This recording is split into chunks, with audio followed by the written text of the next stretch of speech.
সুপ্রিয় দর্শক শ্রোতা ভাই বোন বন্ধুরা, ইতিমধ্যে আমরা চলে এসেছি জনি ভাইয়ের কাছে। জনি ভাই, কি অবস্থা? হ্যালো। জনি ভাই, এখন কি করতেছেন জনি ভাই? এই যে জালটা বানতেছি। জাল মেরামত করতেছেন? এই জাল দিয়ে আপনি কোনে যাবেন? কোথায়? পদ্মা সেতুতে?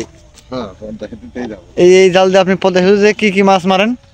নানা রকমের মাছ, তাও হাঙর, তিমি, নওলা, বোয়াল, কাতল, সব এই জাল দিয়ে? হ্যাঁ, সব এই জাল দিয়ে তৈরি। তাহলে তো আপনি পৃথিবীর ইতিহাসে আপনি এক বিরাট একটা ইতিহাস তৈরি করে চেয়ে গেলেন। হ্যাঁ হ্যাঁ হ্যাঁ। তাহলে এই এইটা দিয়ে আপনি মারতেছেন? হুম। সুন্দর সুন্দর। আপনার হাতে কি আছে জনি ভাই? হাতে ওই একটা হাঙর মাছে কামড়া দিছে। হাঙরে দেখুন দর্শক, হাঙরে কামড়িয়ে কিভাবে হাতটাকে ক্ষত বিক্ষত করে দিয়েছে। এই এই হাঙরে কিভাবে কামড়াইলো? এটা বাচ্চা হাঙর ছিল নাকি? হ্যাঁ, বাচ্চা হাঙর ওই ধরতে যেয়ে কামড় মারি দিছে। আপনি কি এটা হাতটাই ধরছিলেন? হ্যাঁ, হাতটাই। আচ্ছা আচ্ছা। আপনি এই সানগ্লাসটা কোথা থেকে নিয়ে? এটা হচ্ছে কি জাপান থেকে নিয়ে আসা। জাপান থেকে?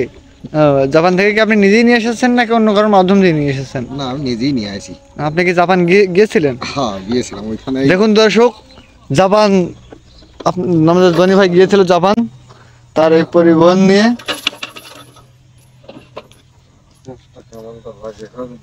কি আপনার কি পরিবহনের কি কোনো সমস্যা? স্ট্যান্ড আসছে না?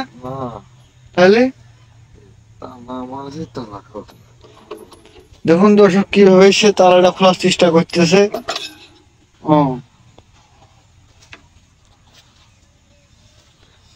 এই সে বিখ্যাত জনি, হাঙর মাছ ধরা জনি।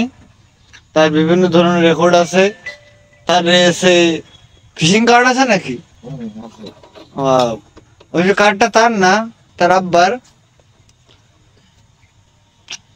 তো আপনি ফাঁকা মাঠের মধ্যে এই জাল টাল নিয়ে কোনে যাচ্ছেন জনি ভাই? কি আছে জনি ভাই? আল্লাহ, এই ইতিমধ্যে আমাদের